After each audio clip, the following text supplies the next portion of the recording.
Visual goods. Visual goods. Yo, welcome back to another episode of Goat Talk.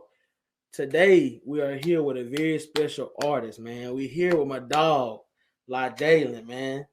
Let him know, man. Let him know who you is, man.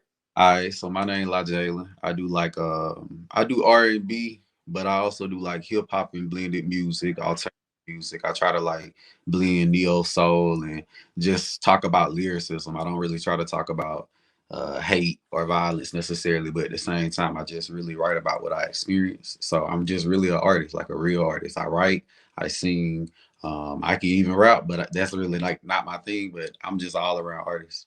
So yeah.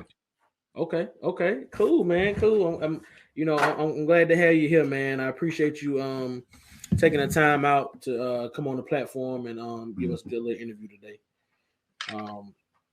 So we're gonna just jump right into it, man. So what was your earliest memory of you with the music? Do you remember like when you first really got into like music, like back in the beginning when you was like, you know what, I kind of like this? Okay. That would probably be I went to the studio in like 2015, and that was in Oklahoma City. I went to the studio with my brother, and my brothers, I grew up, they were rappers. Like when I grew up, that's what I listened. I really didn't listen to R&B growing up. I listened to like Jeezy, Gucci Man, Right. Lucy. I grew up in the South. You got to think about it. We grew up in Yeah. Alabama. You grow up listening to that. You don't really hear ballads and love music, and if you do, it's in the form of blues or it's the same few little artists. So I kind of fell in love with music when I went to Oklahoma because it was like the culture of music was different. They had a different sound. Like we sound one way down here, and we listen to like totally different artists from them. When I went up there, I realized the artists we listened to weren't even really popular necessarily in their area, or not even like the biggest artists. Like when I went up there, French Montana, I think, and Remy Ma, they were getting played that whole summer. And I kept saying to myself, if I was in Alabama, you wouldn't hear this. You wouldn't hear these artists. You wouldn't hear this music. But it was like an eye opener. It opened up my creativity because like that's why I started to sing more. I started to study my music more while I was there. And I started going to the studio, and eventually I laid down a track, and it was a hip hop song. It wasn't my song. Like I put down a lot of hooks. Like in the beginning of me just starting out, I sung a lot of hooks. I wrote a lot of songs, and like it wasn't necessarily me always just being the artist. I was usually like the featured artist, the hook singer or something. But that was like the opener for me when I really like knew, hey, I want to do this. Like I could really do this. I could sing and I could be happy with it. Okay. So what year was that? That was 2015. So yeah, that was 2015.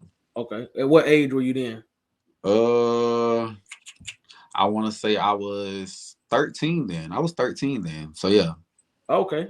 Yeah, I was 13 then. And then when I came back that summer, well, actually when I came back, I turned 14. I did the Freaknik. That was my first ever show, and I did the Freaknik, and it was like really awkward, but it was my first show. It was cool though. It was something I always remember. So yeah. So okay. Well, since you went to the show, what do you feel like that you learned? What did you experience on that first show? Like, were you experiencing butterflies? Were you nervous, scared? I was nervous, but like it was an eye opener that you have to also know how to hone a stage without a big band or like no dancers or like without being the known artist or the head. Like you just have to know how to make people be like, okay, he can sing, or okay, he can rap, she can sing. You really have to embrace your artistry. And like you have to sit with it sometimes, because like a lot of times people will be like, oh, I'm ready, I can get on stage. I wasn't ready then. That's the thing I tell people. I wasn't ready till like maybe last year. I'm just being real. And that's me now, almost a decade in. I done wrote songs. I had songs play on the radio. Like I done did interview. I did interviews for like radio with my brother when they were like really big in his rap thing. He won like Coast to Coast, and that was like a whole rap competition.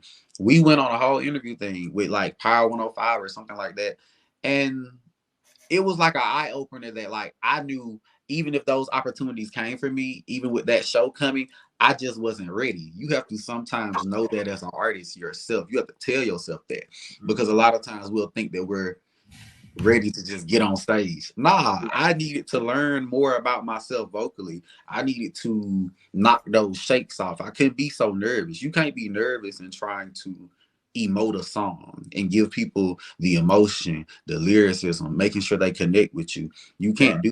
You got to really be in tune. So yeah, I'm putting Yeah. these shakes on real quick. The light just blinded me. But go. Well, I like that question. Yeah, yeah. That's. I mean, that was one of the questions I was going to ask was going to be about the performances anyway. And you kind of like once you brought up the performance, I was like, okay, well, let me just go ahead and jump to that question anyway. You know what I'm saying? Since we was already there. But like, okay, during that first show, like, what do you feel like?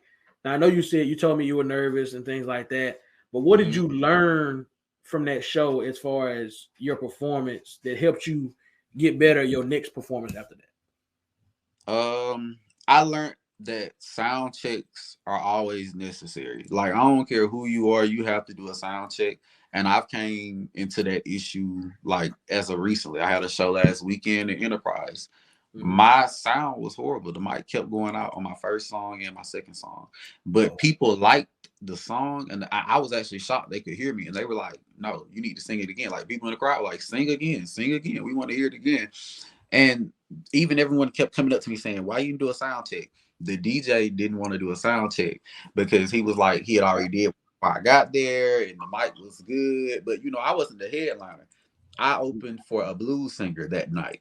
So I thought, hey, if I'm opening, it's going to be good. I hope it's okay. right. But afterwards, he was actually the one that came up to me, the blues singer, and he was like, yeah, you sound really good. He was like, but you got to make sure you be on them about your sound. He said, be on about your sound. He said, my sound was messed up. And he said, I thought it was like already checked beforehand.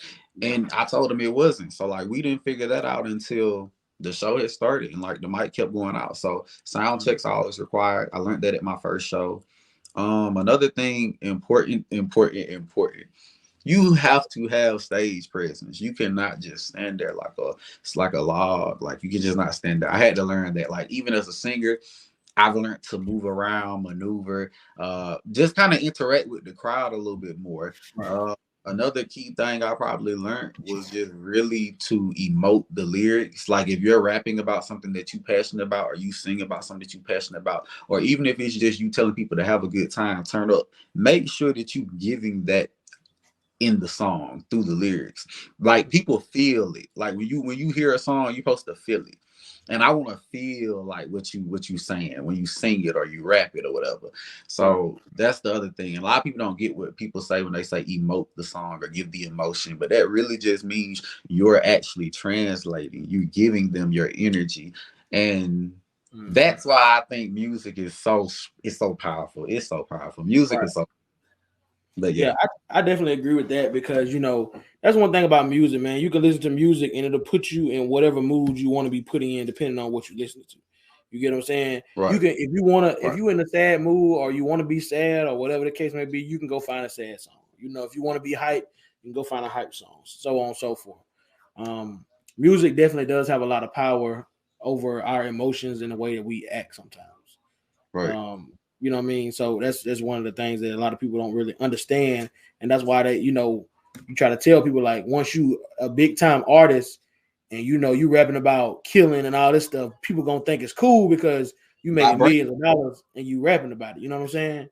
vibrations. So It's the right, frequency. They be on that upper frequency, and everybody thinks that's the good frequency. But actually, that's the frequency that causes the stress and the anxiety. And I didn't know that. I didn't understand that till I got older. And I heard who was it that said I heard Janae Aiko talk about it. She was like, music goes in levels. Like if you're vibrating on a certain level all the time and you always listen to murder, murder, kill, kill, you're going to 9 times out of 10 be an angry person. You're gonna have a lot of aggression or whatever about yourself. You may not ever like to listen to slow songs at that point because what you're gonna say is, "Oh, that's sad. That's sad music. That's too right, sad for me."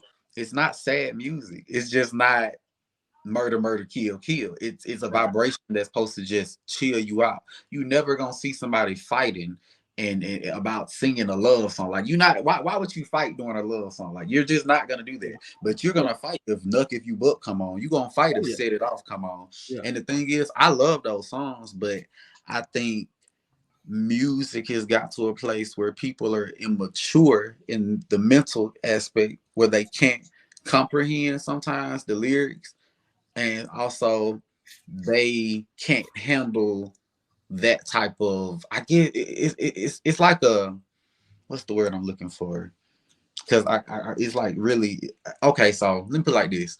In the 90s, singers wrote music about what they were going about through. Rappers really rapped about what they were going through. They were storytelling. You remember when rap was storytelling and people really took the time to talk about something?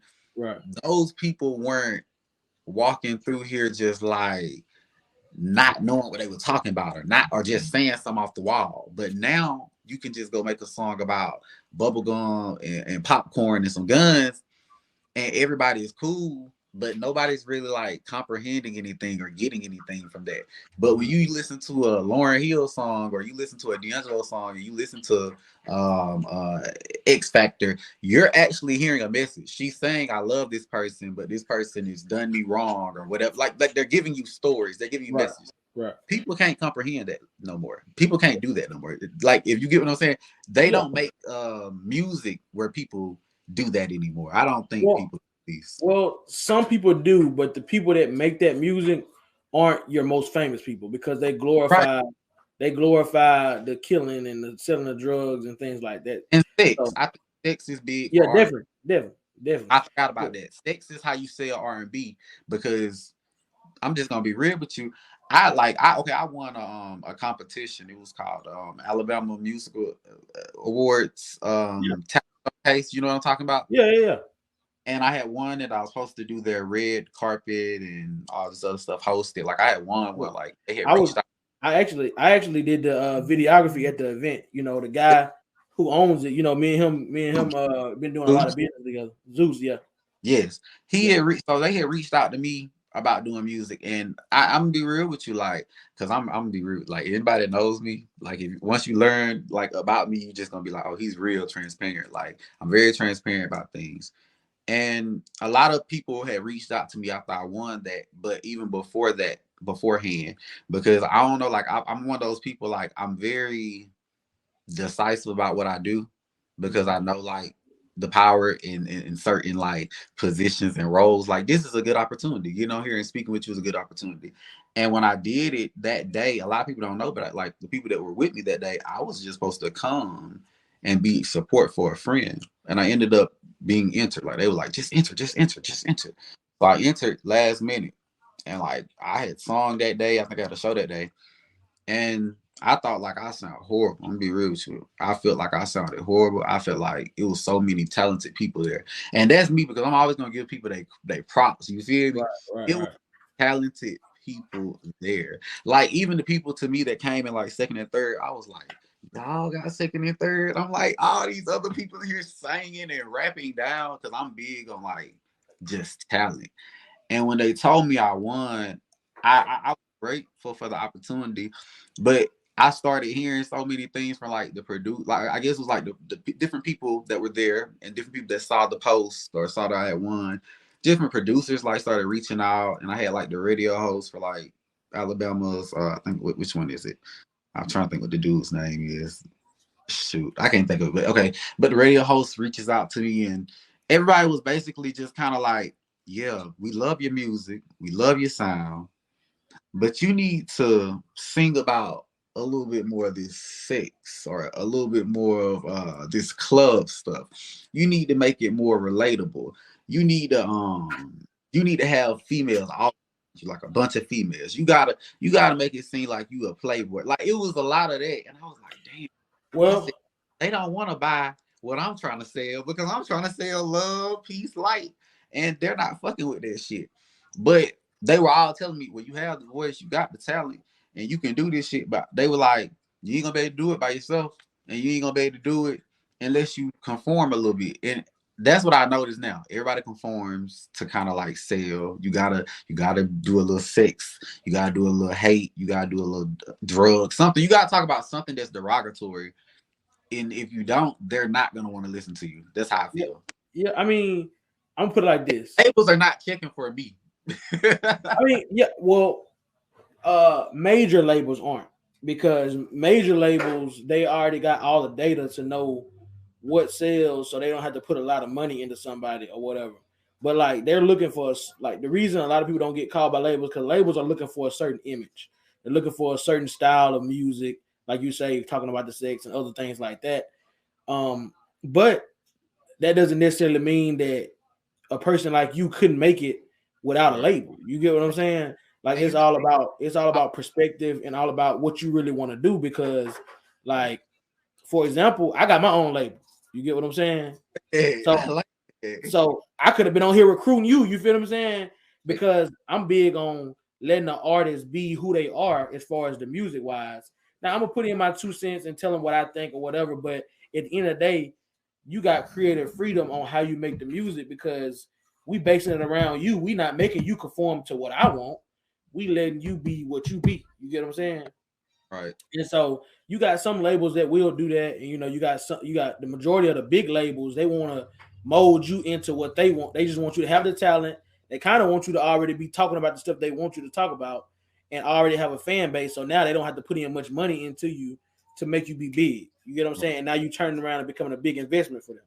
So as far as that, like, you know, people see the image that labels want and stuff like that, and that's probably why they're giving you that advice, saying that you need to do this, you need to do that. But the advice that I would give you is stay true to who you want to be. You get what I'm saying? At the end Mhm. of the day, what you want will come for you as long as you stay hard. You know what I'm saying? Working at it and stay dedicated. You get what I'm saying? Now, one thing about the music industry, it's expensive, so you got to make sure you promoting yourself. You know, putting the right bag behind yourself and stuff like that. And but like, this is just me talking from my experience that I done had. You get what I'm saying? Right. You know, I know you're around 21 or 22 or whatever, and I'm 31. You get what I'm saying? I'll be 32 in October, but like, me just going over the stuff that I done learned in the music industry, because I do music myself also. You get what I'm saying? So I do music. So just to give you a rundown, I do music myself. I got my own label. I got my own podcast. I'm a videographer, so I shoot music videos. I'm an engineer, so I got my own studio, my own recording studio, which is where I'm at now. Um, and I also do credit repair. You get what I'm saying? So I'm doing a little something of everything. You get what I'm saying? But I always still got a passion for the music, and that's why I'm still doing like the artist interviews and stuff like that. You get what I'm saying? Putting it on my videography channel. My videography channel got like 2,500 subscribers. You get me? So all the people that's I, following that page, you know what I'm saying? I, All the people that's following that page, they can see, okay, who was like Jalen? Okay, well, shit, let me go fool with him. You get what I'm saying? And so now it's just, people getting new fans and all that type of stuff, whatever. So, you know, but yeah, definitely, man. So I guess let me jump to the next one. Let me jump to the next question. So, who do you feel like are some of your biggest influences as far as the music? oh, this is the question I was hoping for. Okay. Um. Now I'm gonna give you five because these are like literally five. I have to say these five together. So I'm gonna say the first one because people don't like to admit it, but I have to say it because it's because of the lyricism. I say R. Kelly because he's one of those people who doesn't know how to communicate unless it's through the music. And I've learned that not only from just hearing it from his friends and peers who knew him personally have said it, but I've learned that just watching how he did write in the storytelling that he does. And a lot of people don't understand storytelling is really hard. To write what you're going through and put it out there and sing it, that's hard. Yeah, Especially it's when it's hard, like emotional, and it's something that really sits with you. Because I yeah, have a whole EP I've been working on for like a whole year. Like I had a listening party, a little mini listening party, and I'm getting ready to have a big listening party. And everyone had kind of already heard little snippets, but the main thing everybody kept saying was, "Where's the Heartbreak record?" Because everyone knew I had wrote one. I had sung it acoustic for people at my show, I think like last year.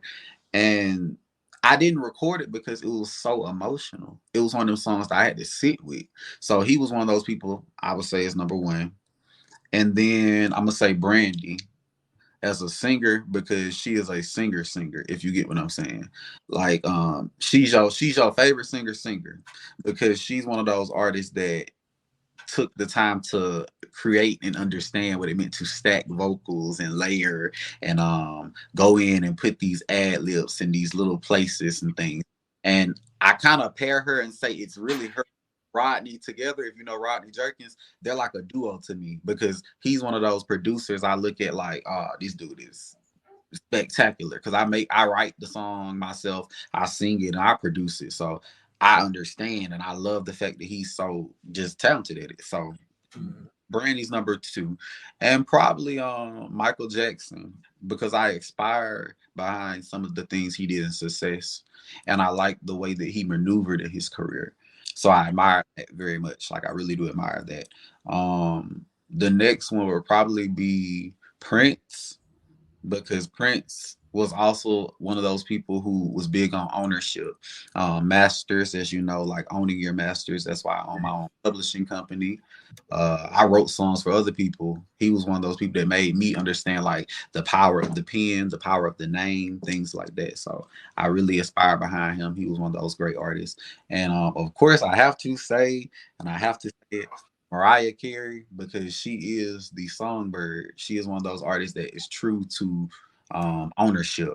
Everything she writes is everything she sings is something she wrote. She's never gonna let you just go in there and write something for her. She's gonna go in there and write it with you. And not only that, she's gonna sing. She can really sing. Even though like you get older and people be like, oh, well, she can't hit these notes. People get older, your voice ages, you have to take care of it. It is an instrument.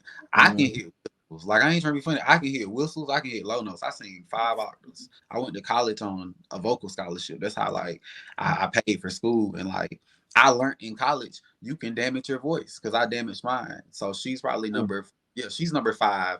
And I have to honorary mention Donny Hathaway and Whitney Houston, of course, the voice, because Whitney is the voice. She's Yeah. like the voice to like it's just nobody else. Like I'm just gonna like it ain't nobody else that's ever gonna sound like. Yeah. Nah, I agree. And I Luther, agree.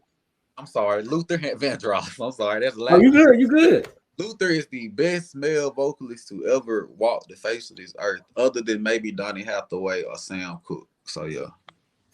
Okay. Okay.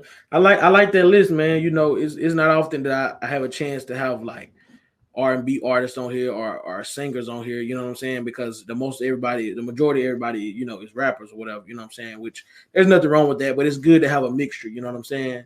Mm-hmm. Or whatever. So yeah, man, those are some good influences I see. Like, so how would you describe your style? Like, because everybody got their own style. You get what I'm saying? Like, And how like would a singing wise, yeah. oh, I mean, Like you with don't have to compare yourself to nobody, oh, but I was like yeah, okay. you don't Okay. necessarily have to, but if you want to like kind of use a comparison just to make me understand, like if you At like first, merge two people together or something. people said John Legend, and I didn't hear it. I don't hear it. I still don't. I don't really agree with it, but people still kind of say it. And I hear Jay Howell a lot. I don't know if you know who Jay Howell is. I've recently started hearing that comparison a little bit more, but for me, I think I have a southern. I don't think I sound southern, super southern when I sing, but I have a southern accent and dialect, of course. But when I sing, a lot of people tell me I have a very, I'm very articulate and I'm very clean. But I do hear sometimes I have rasp in my voice when I sing, and sometimes it's just very clear. So I would just say I have a very clean voice. I want to say I have a very clean voice, but I am a playful singer, if you get what I'm saying. I'm not gonna get up there and I'm not trying to be funny, but like how some of these singers just sing like in this one voice, one key, one octave. I don't know if you get what I'm saying. Yeah, I know what you mean. Like they're never gonna give you no run. They ain't gonna never like sing higher, lower, or try to just give it some energy. I like to sing. Like I'm gonna use my instrument. When I get on stage, you're going to hear me. Like I'm gonna get up there and give it my all. When I go in the studio, I like to experiment. I put whistles. Like when I tell you I be whistling and low bottom notes. Like I just want to layer. I want to stack. I want to have fun with it. Like I don't Yeah. want ever just go in there and record something. It's like serious for me, and it's also something that's like therapeutic for me. So When I very clean, I think it's clean. That's all. What I think that's the best way I can explain it. That's all I can probably do. Because you it's know what? I know what can explain it even better. Mm-hmm. By you giving us a little acapella something, man. You know what I'm saying? That explain it the best way. You know what I'm saying? Okay, I sing some of my song Precious then. So it's okay. Nobody's got a baby like mine. She's a dime, yeah, she's down for the ride. Pen I help and she's ready to fight on sight. About a boo, she'll take you there about a man. So let me tell you something about my woman. All right. She's a real. Oh, I ain't gonna sing that. That's too hard. Yeah. Nah, you good though. She's a real god. She's a real. Yeah, I can't get that out. You good? Nah, you good. Hey, you I like that. I like that. Sometimes it's not, but yeah. Nah, you good. Hey, look, I put you on the spot anyway, but I had to because like I had to give you a little bit. I was trying to give you a little bit, but I was like that hook be high. I was like, dang, I just thought about the hook. But you know what though? You gave me enough to make me say, okay, I need to find him on the platforms and I need to listen to, you know what I'm saying, what else he got. You know what I'm saying? That song is never gonna sound like the rest of them, and I hate that. But people have told me the project does not sound consistent, like in sound. But I didn't look for a consistent sound. I really was looking for just something that I've connected with. Because I think I have Jealous. It's the only other song I have up on my YouTube, and Jealous is very rock, very R&B and rocky, and it's more rugged. Like I'm singing in a very high key, like I get a little jealous when you put like really like just broader. And then when I sing Precious, it's a little bit more closed up. And then when I come to the hook, I open up on Precious a little bit more. And then I give you like some like whistles and upper key registers at the end. But like I kind of just play around. Every song is not going to be sang like LLL. It has a more jazzy vibe. LLL was layered, like stacked down. So you're going to hear the different vocal parts and like, I don't know if you ever heard a singer singing like that breathy place of their voice. I get breathy notes and things of like that sort. And then when you get to Flawless is a club record. And everybody is in love with it now. So now I'm like, I'm performing that. It ain't even out. It ain't even out. They got me performing it because people are requesting for it. And like, I be kind of like excited about that, but it's none of them sound the same. None of these songs are gonna sound the same, but they're all gonna relate in message. Once you listen to them, you're gonna be like, this is a story. Like it's a whole storyboard, every song. Precious is me falling in love. Jealous is me being upset because I wanted more from a person that couldn't give it to me. You feel me? Every song is a different story. Yeah. I mean, I understand. I mean, and that's good. Really, that's good that they don't sound the same because you know you're telling a story in every song, so your feeling at the time that you make that song is not going to be the same. You get what I'm saying? As it was. So when the feeling you was feeling when you made Precious is not going to be the same feeling you was feeling when you made I can't remember what the other song. And you know what? Precious was written 3 years ago. It didn't come out till the summer. And everybody was like, damn, like, oh, excuse me for my language, but they were like, you good. They were like, why did you wait? Because I kept singing Precious for my friends, and they were like, oh, yeah, you need to record this. You need to record this. It took me 3 years to record that song. Like, it took me being asked to come to the studio for another artist to sing a hook and to write some songs with them because they want me to write on their project. And when I got there, they were like, you want to go in the studio and just sing something? So I was like, all right, bet.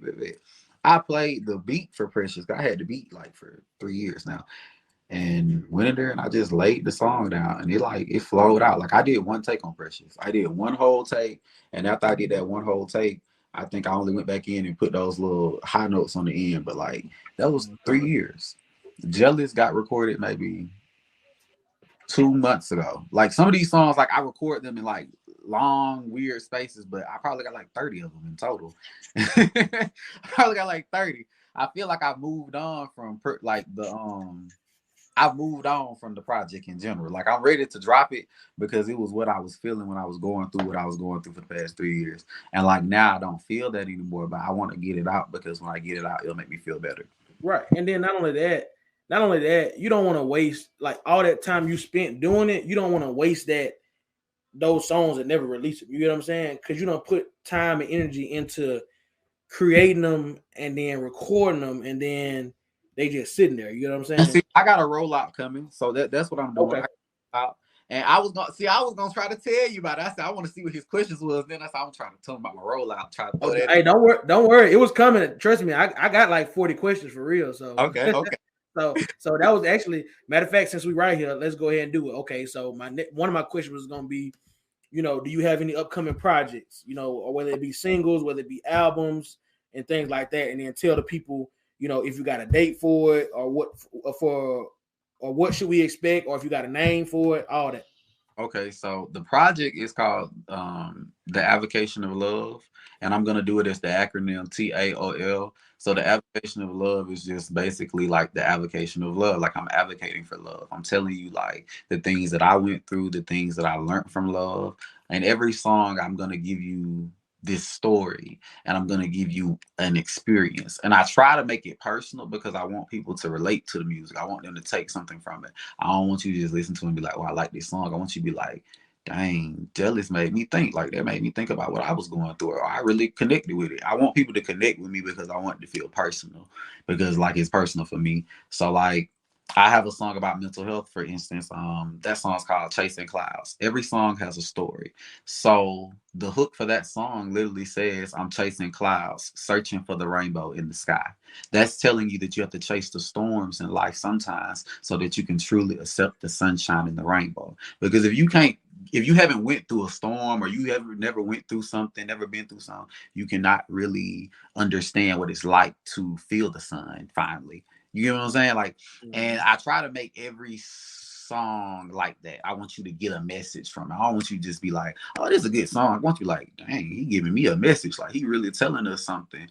So it's never going to be just one little thing. But the project was supposed to come out actually on Valentine's, and we ended up pushing it back because I added Flawless. And after people fell in love with it, when I played the snippet, everyone was like, "Yeah, this is they were like, this could be on the radio right now. This could be a banger." And I ended up getting like two features. I have two features coming up on it. Indie, which is my cousin. She's an artist. Her other artist name was Orion Blake. You can look her up. She has music videos out, and all that, like thousands of views and She stuff. sings also. She sings also, and she's actually in Columbus, but we're both from the same area, Union Springs. She's always in the area. Columbus, Georgia, or Columbus, Columbus, Ohio. Columbus, Georgia. Okay. Mhm. And she'll probably come on here and do an interview if you ask her, because she is always doing something too. She's a great artist. Man, link me in with her, man. Yeah, and then I have another one. Shania. Shania is also coming on, and Shania stopped doing music. I literally put her back. Like I told her, "Hey, I got this little club record, and I think you two would sound really good on it." And so she's doing a hook on it, and that's just gonna be great. So that should be actually coming out this month. I really don't know about the date because we're supposed to shoot a video, but I don't really know. So I gotta figure that out. Now you But talking about the project coming out this month or the no, song? no, the song, the Oh, single. okay. I was gonna say because I mean, it ain't many days left in this month. You know what I'm saying? Yeah.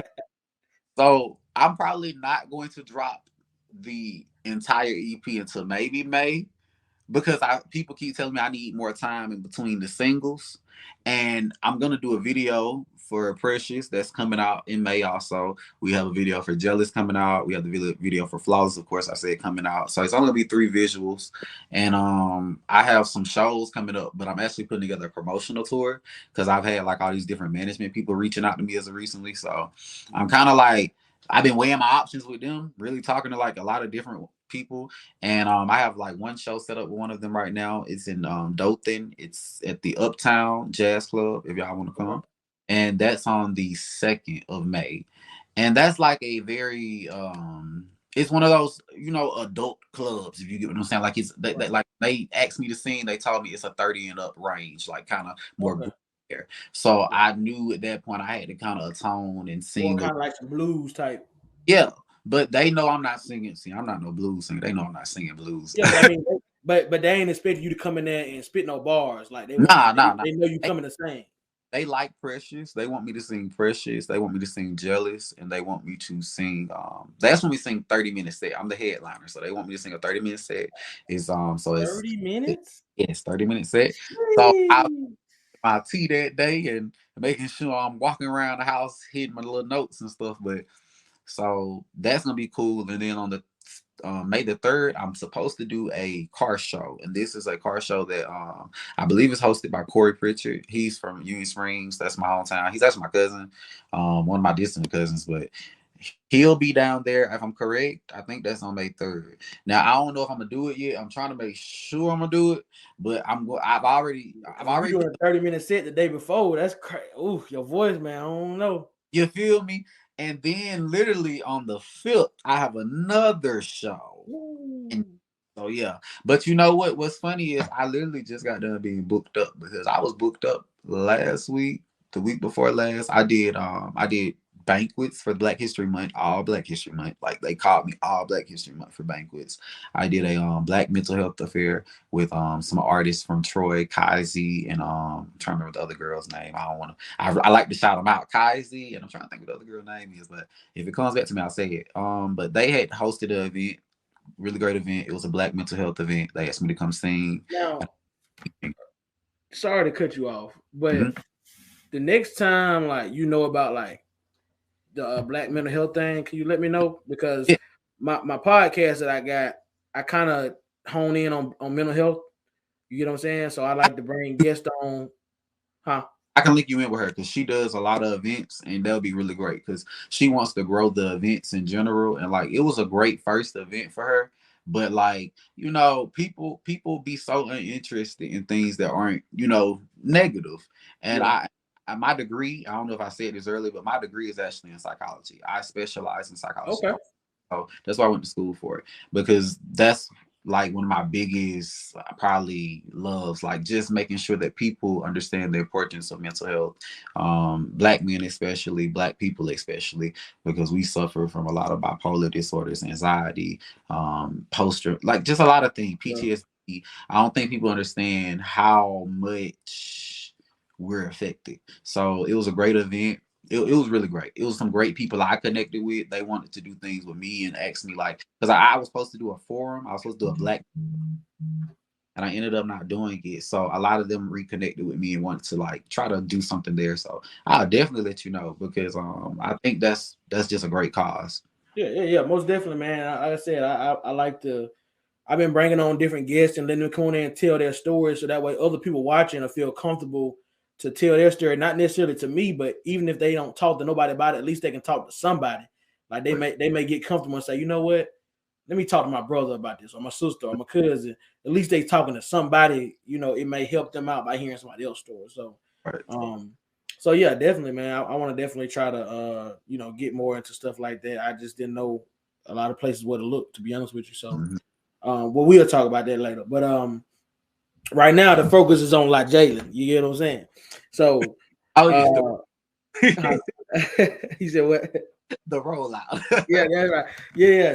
So you was getting ready to talk about the rollout. So just you know, I wish I could make it to the May 2nd, man. I'll actually be on the way to Panama City. But I got family in Dothan, so I'm gonna have to tell them to check you out, man. Or whatever. Yeah. But Fresh limo for me. I'm like, I ain't never had. I'm just being real with you. That's what the manager told me. That she was like, "Yeah, we're gonna put you in a limo and we're gonna put you in a hotel." I was like, "I can drive home. What do you mean?" Like, right? I literally can drive home. It's an hour away. Like, I can drive home. She was like, "Well, we'll put you in a hotel for the night." I was like, "Okay." Like, I've never had anyone do anything like that, but I was like, "It's the red carpet service." Yeah, and I was like, I'm not, and not to be downing myself. I'm not nobody. Like, I'm not famous, and then like it's not like look though, I'm gonna tell you, people gonna treat you how you carry yourself, right? So if you carry yourself like a celebrity, people gonna treat you like a celebrity. Not saying you do, but maybe this is a sign that you need to start carrying yourself like a celebrity, because you got a talent that a lot of people don't have. You get what I'm saying? So you may need to come there and, you know, have 3 or 4 people with you that's quote unquote bodyguards. You know what I'm saying? They might just be your partner. You get what I'm saying? And they just coming with you. But y'all pull up in a limousine, they get out, they look around, make sure everything clear, and let you out the car. And you walking down the carpet like that's boss shit right there. You feel me? You're right. Okay. Like, hey, and then like on top of that shit, get a videographer to come down there and catch the whole thing. So now you got a little a vlog or something you can post on your YouTube channel. You get what I'm saying? Like that content is key, bro. I ain't gonna lie to you. What's coming? I really want to talk about it, but I can't talk about Yeah, it. you good. You good. Hey, look, coming. Let me tell you though. The one thing about it is when these people see this interview, they're gonna go down to the link in the description, and it's gonna make them wanna go follow you because I'm gonna put your links, all your links. I'm gonna get you to send them all to me, and I'm gonna put them in the description. So now they know where to go follow you at or whatever. You know what I'm saying? Whether that be YouTube, Spotify, blah, blah, blah, all the other platforms and things like that. So Okay. But yeah, so as far as the rollout plan, one thing before I let you get on it is I know you was talking about people saying that you didn't have enough time between releases or something like that, or whatever. Whenever you get a chance, go look up what they call a waterfall release strategy. Okay, waterfall. Waterfall release strategy. And when you look it up, you'll understand. I ain't gonna go into detail with it right now, but when you look it up, you'll understand what I mean when you see it. But anyway, yes, tell us about whatever you can tell us, whatever you can lay out right now as far as your release plan. So we're gonna basically, and it's really just me. I have someone that helps me like my videos. I have somebody that helps me like with my beats probably, and of course the dude that my engineer. So we kind of like work as a little team. I kind of get their help and stuff. But the goal right now is to really get more into the social media thing. So like the video, of course, we shot one video. I did like a little photo shoot. I want to release those pictures. We're really saving some of this stuff for content purpose, if you get what I'm saying, because that way when I release these pictures, I can release them with like the single, like for cover photos or for like just promo in general. Because sometimes people just like to see you like doing stuff so they can think that you're whatever. Other than that, it's just the videos coming out. I got a lot of shows coming up, but when the promotional tour comes in, which is really just like me doing like shows around Alabama in general, because like I have a show booked in Birmingham, for instance. Right now, I have a show booked in Huntsville, but the goal is to book a consistent flow of shows, and that's what we put together right now, a consistent flow of shows. At least I told them I want at least maybe 10 to 12, and I want to be starting at maybe Montgomery and doing maybe 2 clubs in Montgomery, 2 clubs in Dope, because the goal is to kind of get that audience up, because I don't want to have to move to build an audience when I know I can find the audience here. Because if we're being honest, nobody's really grabbing the R&B audience here yet. Nobody really has that on lock. The rap now necessarily, it's a lot of us doing rap out here now. You got No Cap, you got Flo Milli doing good, you got all these different other rappers around here. You got Rubber Band OG, DA, like these people are doing good. Young Blue. Yep. But what singer do you hear? And I'm gonna be real with you, the only singer I do know that does good is Lady K, but she went to American Idol, and it's like our city, the state let her down. Because we're supposed to support her. We supposed to go and buy that song. We supposed to say what her show at, where her tour at. I feel like we don't embrace the music of R&B out here, so that's why it's a little harder too. If I'm being honest, that's why it's a little harder. But that's the rollout plan. The rollout plan is to really go in full blast with promotion and kind of just being out there and being seen.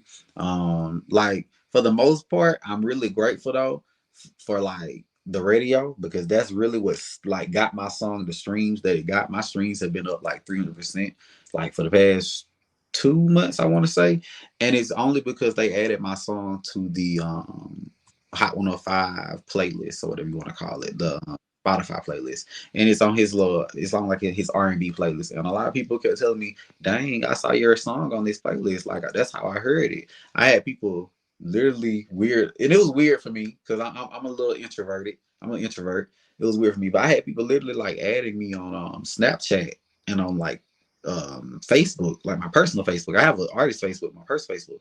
And I'd be like, why are these people adding me? And they would inbox me and be like, are you Elijah Jalen? Like, I can't make this up. Like, happened yesterday. Are you Elijah Jalen? And I'm like,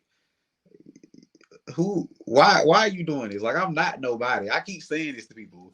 Like, I'm not nobody to be doing this to. But like, the thing about it, bro. So 2 things. One is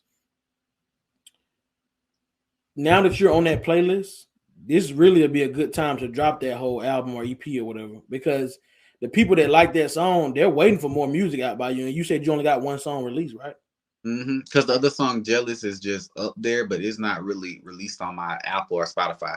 I was gonna drop it, and I ended up just putting it up on YouTube.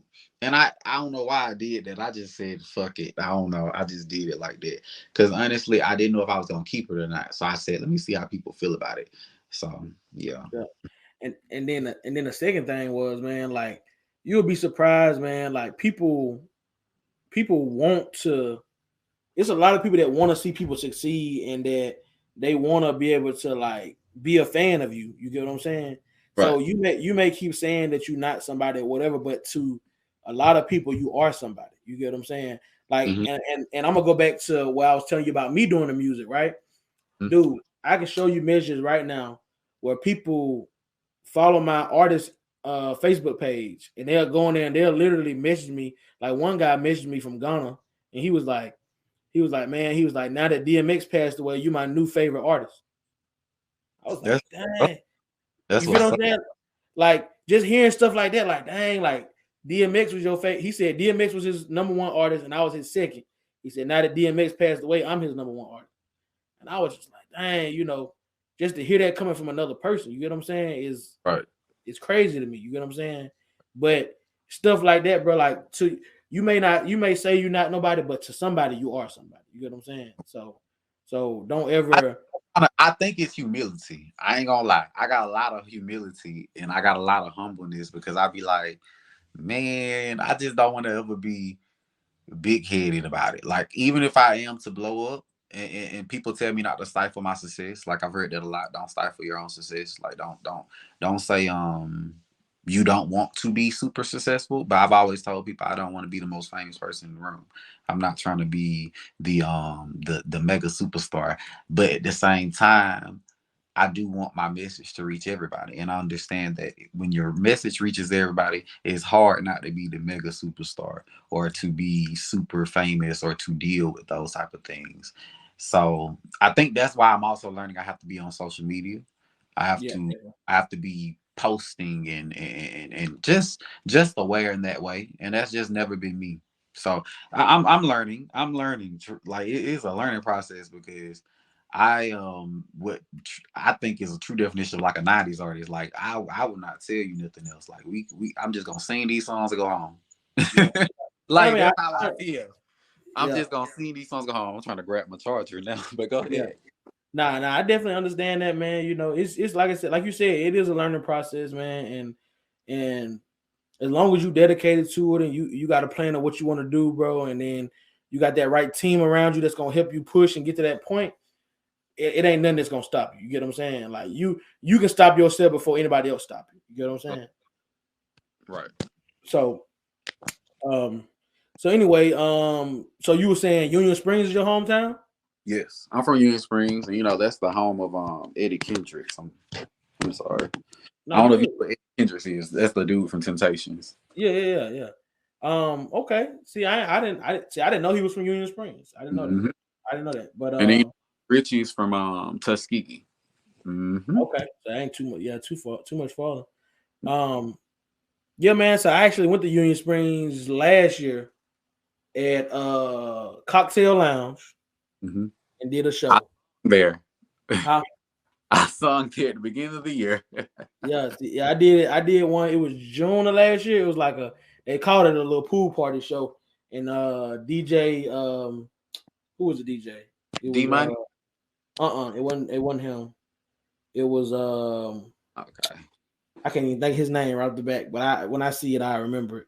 But anyway, yeah, I did a little show up there. So I know where Union Springs is at, man. That's cool. That's cool. Okay. Yeah, that's my hometown. Like I'm really, and I want to say like I'm from there and I'm around there, but honestly, I went to Pike County, which is a whole nother different area. Okay. Yeah, that's a whole nother different area. My charger Um, was. um, so what do you feel like is the hardest thing about being a artist? Hardest thing. Mm-hmm. Oh, that's one to think about. Let me think. The hardest thing about being an artist.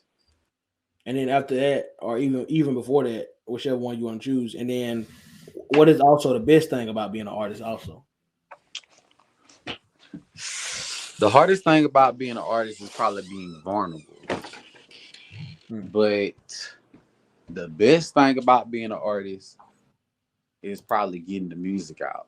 If I'm being honest, like when you finally get the song out and you Yeah. finally like are able to like sing it, get people to hear it, that's the best thing. Okay. Okay. That's the best thing. I'm trying to see if so my charger is tripping. I don't know why. Okay. And my phone, I don't want it to go dead, but it's How trying to. what percent you got? Oh, there it is. It's on 2%, literally. That's why I was Oh, like, I had it charged, but this phone it literally burns like a little fast. So I yeah. don't know why. Because it's a 13, but it's time to upgrade at this point. Yeah. Yeah. Yeah. But go Okay. oh, Okay. So, what do you? So, what are your goals for your music? okay, my goals. You mean like accolade wise, or do you mean just like So, okay. Well, let's rephrase it. Let's phrase it like this. What What do you feel like you need to accomplish for you to feel like you're successful with your music?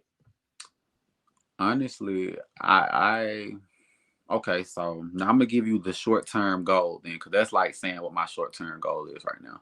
The short term idea that I'm trying to like hit on right now is I want to be able to do a show that can at least pack out at least 1,000 to 500 people. I want to be able to do at least 20 of those in a Mhm. month's time. If I can do that every year for the next 3 years, or if I could do that just this year alone, that's enough success for me to not only say like I'm making some money in a sense while I'm selling some tickets or something and I'm actually out here doing it, but also that's successful enough for me to be fulfilled in a way. Because for me, music is fulfilling and like I guess it's not just about the money, but if I can monetarily make money off of this also and still be happy and content with what I want to do, that's great for me Mhm. because I don't want to do anything else but sing probably for the rest of my life, in all honesty.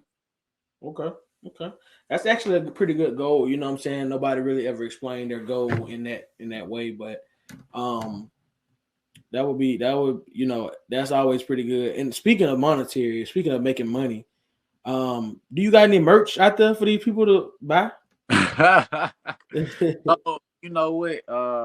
I actually don't, and people keep telling me I need to drop clothing because I actually be making clothes and stuff. Like I used to be into clothes so much, like fashion and stuff, but then I kind of like, I guess when I started back doing music, I went through depression. And Hmm. I stopped dressing up. I stopped making clothes. It was just about the music. I sat in my house and I probably didn't go nowhere. I went to work and home. Like my friends, they stopped seeing me. Before that, I was the party person that like I had the parties at my house and I would invite everybody over. It always be a vibe. We were always going somewhere. And like I just kind of stopped. Like I was making clothes then. Like I could have sold clothes. People used to try to buy them from me, and I used to be like, yeah, I'm create a line and stuff. But I can say this: me and my cousin actually got together. This was I think on Thanksgiving, and we actually started to make something. So we've actually came up with Okay. like a logo. We came up with some clothing ideas. She didn't like bought the iPad and trying to get me to sketch stuff out again. So I'm getting back into it because I don't want to just do music. And a lot of people don't. A lot of people may be like, "Dang, he just want to do everything." But like, I have other aspirations and other talents too. I Yeah, actually, when I first went to Oklahoma, I wasn't in Oklahoma to sing initially. I actually went to Oklahoma because I got signed to a modeling agency. You can look up the modeling agency. It's called John Casablanca. If you ever look it up, it was like it was a modeling and acting agency, but it was like for young people. Like they had people from Zoe 101 that had got casted off of shows and stuff that used to work there, like different stuff like that. And when I first went in, they were just like, well, actually, the lady saw me in the street. This is so random. She saw me in the street, and she literally walked up to me and was like, "Oh, you have this beautiful skin. Like you have this chocolate. Oh my God, it's just so." Da, da, da. yeah, And if you want to look on my social media, some of the pictures, I think on my Facebook, I have some of my modeling pictures on there. Like I was a real model. Like like for ads and things like that, clothes and stuff. So it was pretty cool, but that wasn't like the end goal. I don't know. I wasn't trying to be a model. I wanted to act. Like I truly wanted to act. Like that was my only other dream as a kid, to sing and to act. And that's kind of like random, like coming from like probably a little dude from Alabama, growing up like country boy. I'm just being real. Like we were riding horses. We were taking motors out of cars and stuff. Like they would not expect me to be doing that, but I wanted to act. Like my cousins, they'll tell you or tell anyone to this day, they'll be like, when we played make believe, he had lines. Like he had lines for us. He had a storyline. This nigga, like, once again, gotta stop saying words. But he was saying, I was like, I was like a director. It wasn't even like we was playing make believe.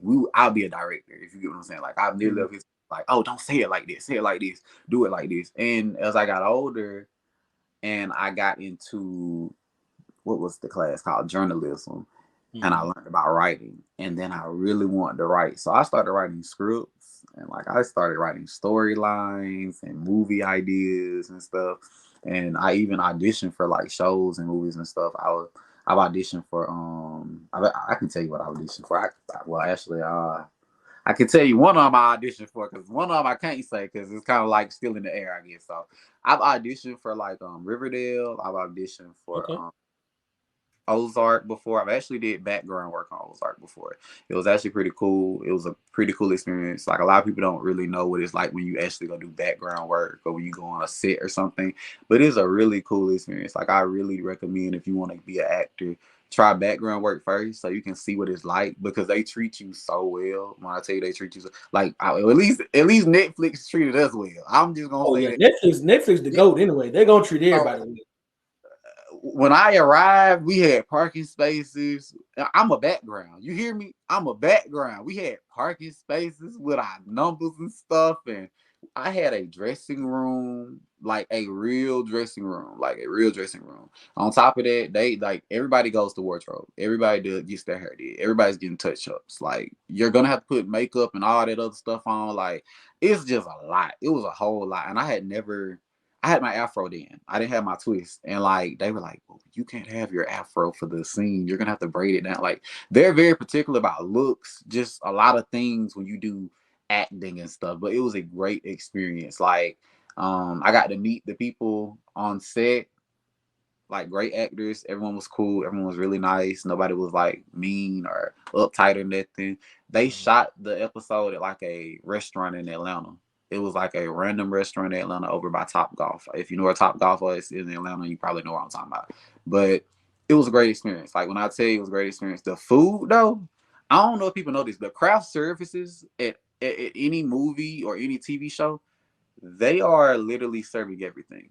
They had seafood, steak, chicken, Korean food, anything barbecue, anything you can think of. And then they had people cooking at the same time. I'm talking everybody's eating, like the whole set is eating. Then we had sprinters. They had us in Mercedes sprinters, the background. And it was only like 2 or 3 backgrounds to a Mercedes sprinter because COVID. But I was like, oh, this is nice. Like, I'm like, dang, I ain't never been through nothing like this or did nothing like this. But I got some great advice from some people there. It was a lady that I met, Ms. Rhonda, if I'm correct, that's her name, Rhonda. She worked in like makeup and hair, and she told me, she was just like, if you really want to do this, just keep at it. And I kind of was kind of sad because I slowed up for a moment because everybody was like, well, you need to get your new headshots and stuff. Make sure if you're trying to act, get your headshots. Make sure that you have your headshots updated and that you take proper headshots, because they will reject you if your headshots are not proper. I learned a lot of stuff. Like it was just a lot of stuff I learned from that. And like I had a great experience. I guess I can say it. Okay. I auditioned for Euphoria, but I've auditioned for them again for some other stuff. But it's like they liked it, my audition. They sent me another audition back. I don't know if I'm supposed to say that, but I don't be caring. This one, I just don't be caring. That was pretty cool though. Like it was pretty cool. Like they actually, the character I auditioned for, they actually brought him in the 3rd season. And a lot of people don't know, but when you do read for characters and stuff, they send you sides. You know what I'm talking about? Like sides. It's like it's like a piece of the script, but not the script. And yeah. And they send it to you, and it's like I was reading it like, oh, who is this character? Because I watched the show, and I'm like, I don't know who this character is. So when I auditioned for it, they're like, we like, and they're gonna tell you how they feel. And sometimes you're gonna be so hurt. I was so hurt. But they told me that I did great. They were like, we just want you to, you know, put more expression into your face because you're giving us the dramatic and da da da. But when I tell you, I was upset. I didn't get the role. I was upset. I was upset. But the role came out this last year, I want to say, on the show. And the dude that did it was great. He was great. Let me just say that. He was great. Dominic something. But they picked somebody with a following. But what I love about Euphoria is they always reach out to people who aren't big. I don't know if a lot of people know this, but Euphoria casted a lot of people who were not like big artists or big actors. The only big actor on there, I think, is Zendaya. The other people, like Fez, for instance, he told his story. He said he was literally walking down the street and someone came up to him in New York and was like, "Oh, you look perfect for this role." He had never acted for real like that. You hear me? And he got the role. I had a lady come up to me and just say, "Hey, we want you to model." Da, da, da, da. And I ain't trying to be funny, but like I've had friends tell me you should go back to modeling. You could make a lot more money on it if you go back to it now. But I'm like, I'm not doing it again. Like I want to do music. You know what? You know what though? Huh? The modeling can be a gateway to your music. You know, I thought that too. I tried it for a long time too. It just wasn't panning out though. It wasn't. Yeah. I think it was more so I wasn't in the right rooms. Okay. Now, yeah. Why it's on my mind? What you need to do is now that you want to do the acting and stuff, you need to start talking to the music supervisors so you can see about getting your songs put in them films and you can make some real money. So that's where the real money come in. And they'll pay you $20,000-$30,000 to put your song in they movie, and you'll get paid royalties on after that. Okay. So music supervisors, make sure when you go around there, try to find a music supervisor and chat with him or her or whatever. And you know what? I haven't been on a set in a minute, but that's the goal. I said I want to kick back into acting, but it's like it's hard to focus on both. It's hard to focus on both because reading lines, studying lines, I didn't realize how hard it was until I could probably read for Euphoria. Like you really have to sit there and like make sure that you got them lines down. And they may not necessarily want you to have them all word for word. A lot of times they really just want to make sure that you have a consensus of what they're talking about and that you're emoting that are on the screen. So like when you do self-takes, and I hate doing self-takes, self-take is when you're by yourself, but you have maybe like someone reading the other line on the other side for you. Mm-hmm. You have to literally act with yourself. It's nobody else there for because the other person just reading. They're not really giving you no emotion. It's not like a real scene. So you're acting with yourself. You're and keep in mind you're on camera. You don't know how you looking. Like it's a lot to think about. It's a lot because I did a lot of retakes. But you know what though?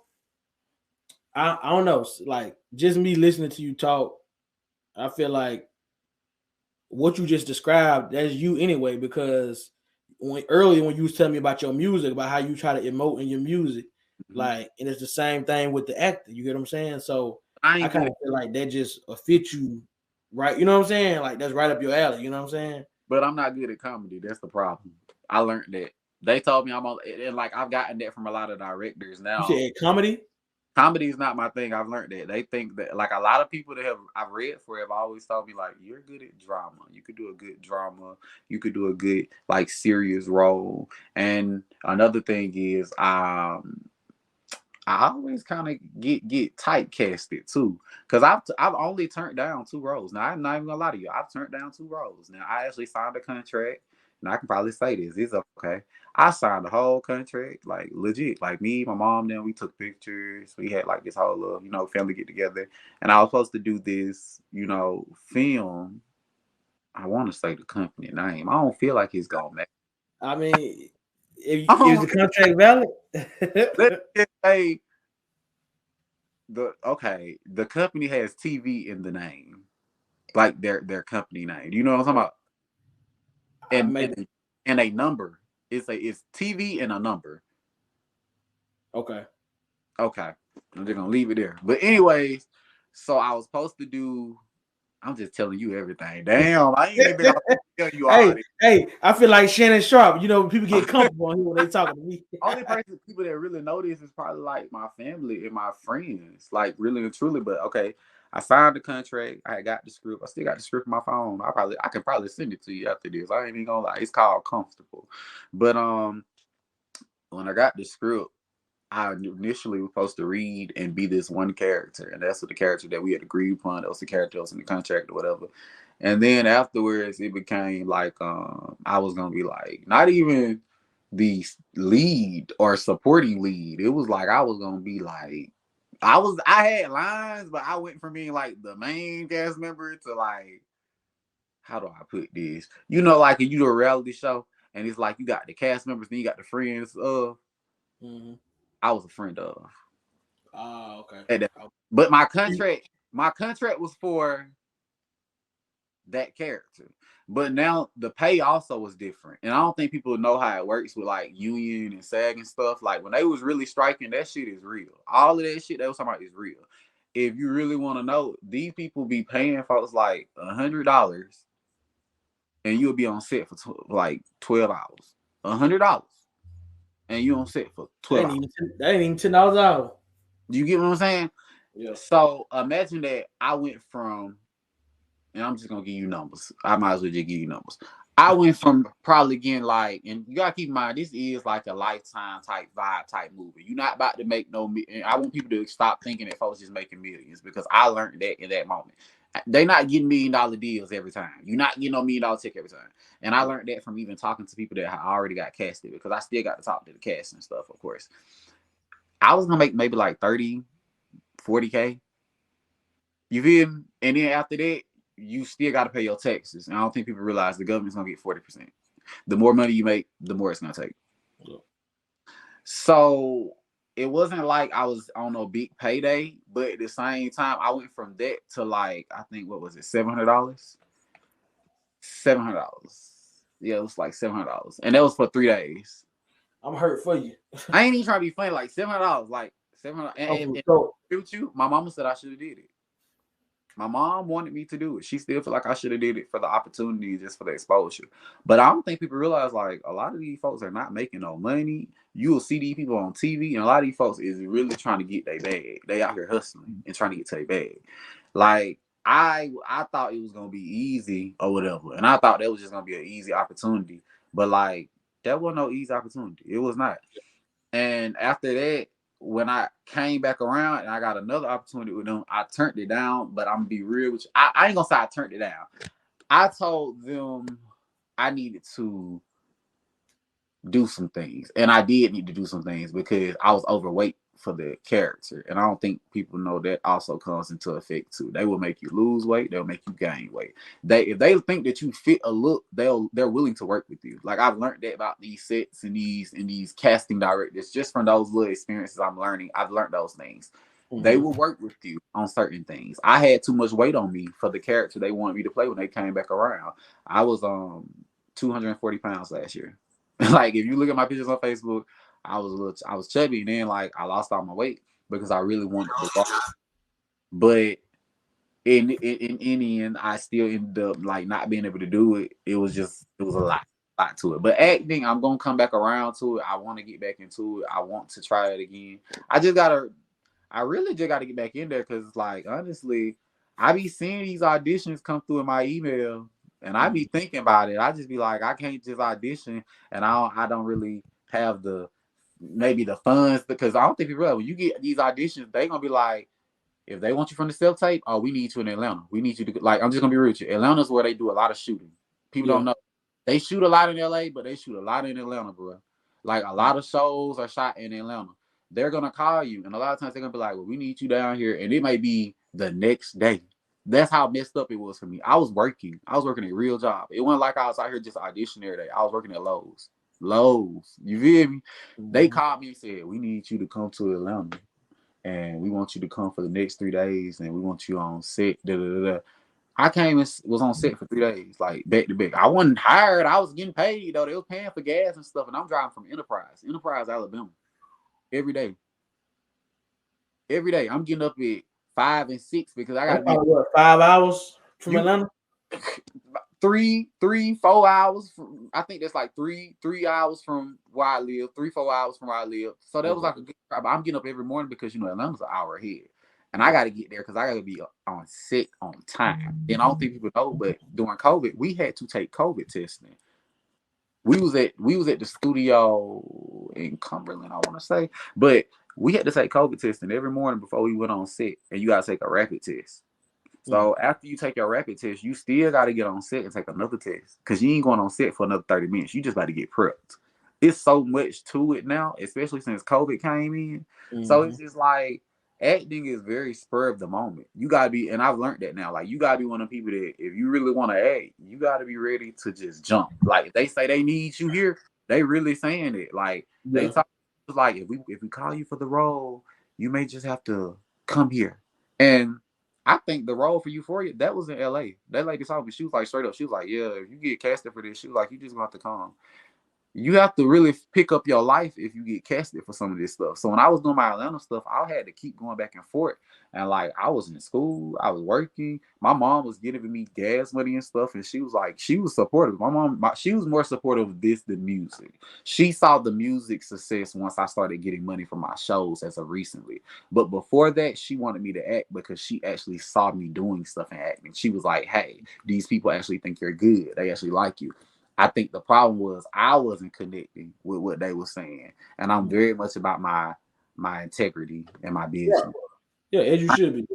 Yeah, like I can't no, like especially like with the contract thing with the first one, I was like, if we agreed upon one thing, like we're not gonna do that. Even if feel, and I'm gonna be real with what I was told. I didn't want to say it, but what I was told was, well, this person has the following. Although we like you for this role, this person has the following. And because they want to attach themselves to this, we think it would do better with them than you. So with that being said, we still want to put you in this role. We still want you to be here. We still have you in mind, but we just can't put you in this lead role now. Like I was initially the lead, but it became when that person stepped on, oh, we can't do this. And like it ain't nothing against them because I understand how it works at the same time. Like you have to understand it's a popularity contest always. It's always popularity contest. Yeah. I mean, I mean that's understandable. So you know, before we get out of here, I just want to ask you, you know, is there anything that you want to tell anybody that's watching, you know, anything you want to say to them or anything that you want to tell any up and coming artists or anything like that? Just that you can do anything. Like you can do anything. Like I truly learned that just kind of living. I had to live. You have to live. Like a lot of people want to do things at young ages, especially black people. And this the big one I probably need to say. I was one of those little black boys, bro, that was wanting to sing, that wanted to act and had those dreams, but was coming from a small town, was like, oh, I can't do this because when you're from Alabama, you're not going to think you can go act. You're not going to think you can go do this. People don't really believe in that. You can.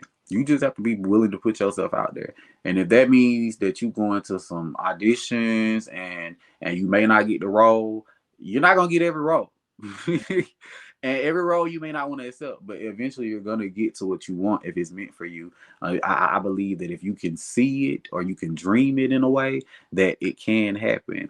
So if you want to sing and if you want to rap and that's what you really want to do that. Don't let anyone deter you or defer you away from that. It's possible. All things are possible. Everything is possible. You just have to be determined. You have to have the drive. Nobody's going to do it for you.